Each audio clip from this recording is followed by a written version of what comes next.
Hello again, kids. You get a double header today. Actually, I'm probably going to end up uploading another video this evening about David Thorne. But right now, I wanted to talk to you about the Scott Davis case.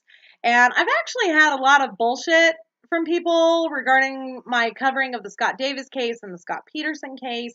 And I'm having a real issue with this because let me tell you something, kids. I wrote an article about this phenomena on Be the Rain .org recently, and I'll include the link for that down below in the description in case any of you want to read it.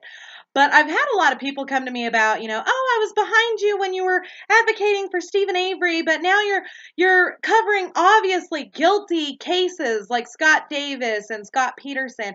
And let me tell you something, kids, okay?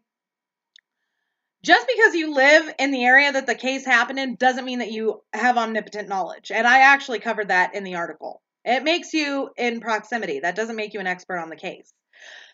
All the news and shit, and I love how guilters love to say, you watched a TV program. So did you. The news. The news is a television show. That's all it is. It doesn't have any fact.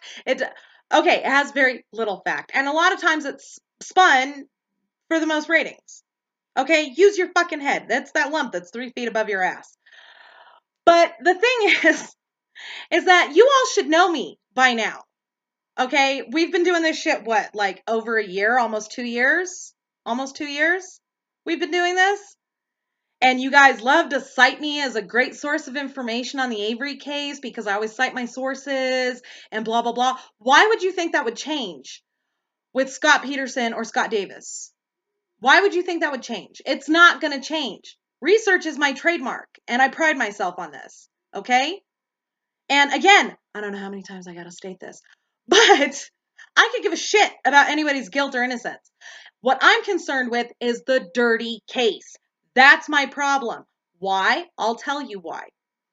Because in the event that they actually got it right, despite the dirty case that they ran, and they've got the right person in prison for this, the dirty investigation puts forth the risk of the guilty party being released on a technicality. So now we've got the killer free. That's a fucking scary thought. Or on the flip side of that coin, chances are is that the person who was convicted is not the one responsible, which is 9 times out of 10 the truth. I'm sorry, but every fucking dirty investigation that I've seen thus far, they have yet to catch the real person in a dirty investigation. I'm just saying. Now,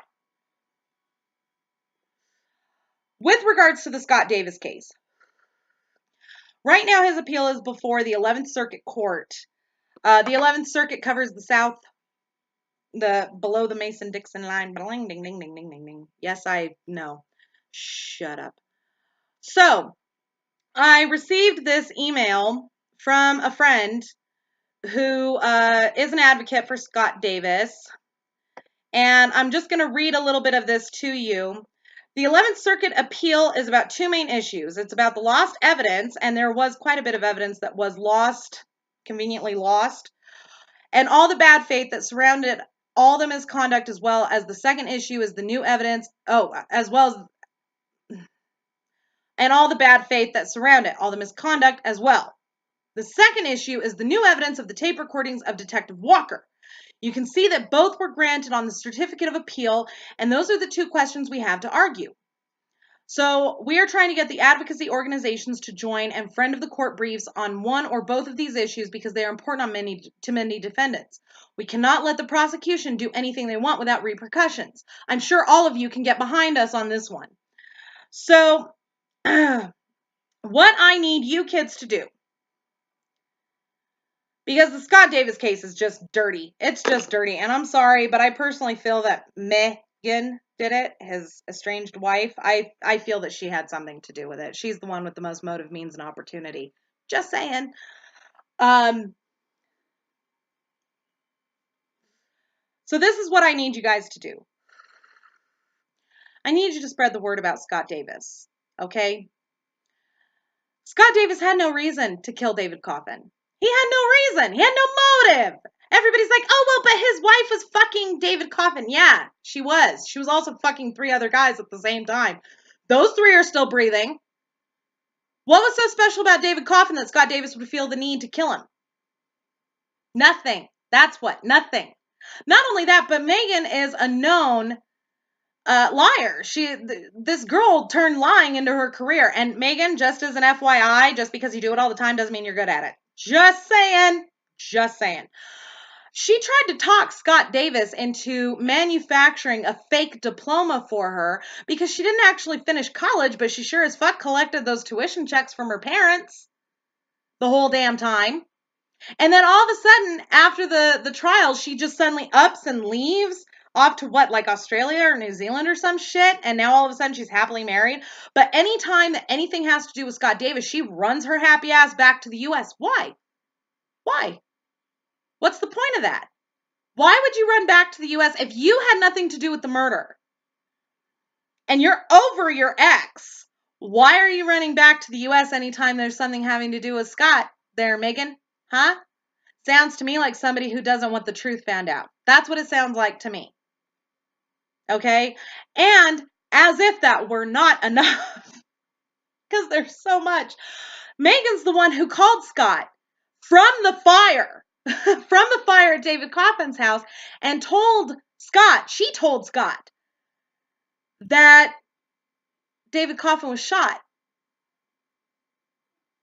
The cops didn't even know that yet because the fire wasn't out. So how would she know that he was shot? If it looks like a duck and it walks like a duck and it quacks like a duck, it's a fucking duck. Okay? Just saying, kids. So, what I need you guys to do is any advocacy groups that you know of, forward them the Scott Davis case. Please. I'll leave links down below in the description to the website and all of that other fun stuff. But what I also need you to do is send a letter to the 11th Circuit Court. And I'm going to leave the form letter. I'm going to leave a draft of that letter to the 11th Circuit Court for you to copy and paste and sign your name and send it. But don't try to send it electronically. You need to put a stamp on it. I'm sure that somebody's innocence is worth 32 cents to you, or 45, whatever the fuck it is these days. I don't know. I buy them by the book. I need you to do this. And I need you to do this for several reasons, not just for Scott Davis, but for all the wrongfully convicted. See, guys, this is what I keep trying to tell you. Every new case that goes before the federal courts, and appellate courts are federal courts, establishes legal precedents, which means that other wrongful convictions can use that legal precedence to their advantage. Do you see? This is what I need you to do. So I'm going to leave the form letter down below in the description. I'm going to leave links down below in the description of the Scott Davis case. Please help us share and let's bring Scott Davis home. He didn't do this. While we're at it, if we can get Megan's ass in jail, I would just be so happy. I would do an Irish jig and a fucking tutu for you if we could get Megan on the hook for what she deserves to be on the hook for. Just saying, kids. All right, so that's it for me on this video. I'll probably do another one tonight about the David Thorne case. So please don't forget to subscribe to me here on YouTube. Don't forget to follow me on Twitter, Mama Phoenix 6.